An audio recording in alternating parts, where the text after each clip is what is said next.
Mahilig ka ba kumain ng mani or peanut? Kung mahilig kang kumain ng mani, panuorin mo ang video to para malaman mo ang 12 benefits sa pagkain ng mani. Unang-una, maiiwasan ang cancer. Pangalawa, maiiwasan ang gallstones. Pangatlo, panlaban sa anxiety at depression. Pangapat, maiiwasan ang diabetes. Panglima, mabuti sa nagbubuntis. Pang-anim, mabuti sa mga bata.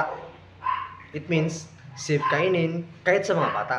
Pang-pito, maiiwasan ang Alzheimer's. Pang-walo, nagpapaganda ng balat. Pang-siyam, maiiwasan ang premature aging. Pang-sampo, mabuti sa kalusugan ng buhok.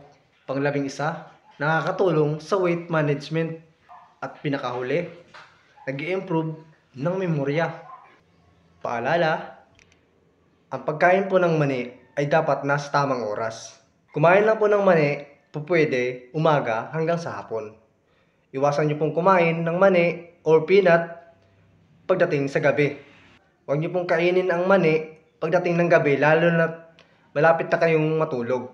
Kasi wala na pong magtutunaw niyan sa ating tiyan. Nagkukos po yan ng acid. Pakiramdam nyo kinabukasan, bloated yung tiyan nyo. Para kayong busog or puno ng hangin ang tiyan. So ayan, sana malinaw sa inyo kung anong mga benepisyong makukuha sa pagkain ng mani. Thank you for watching. See you next video.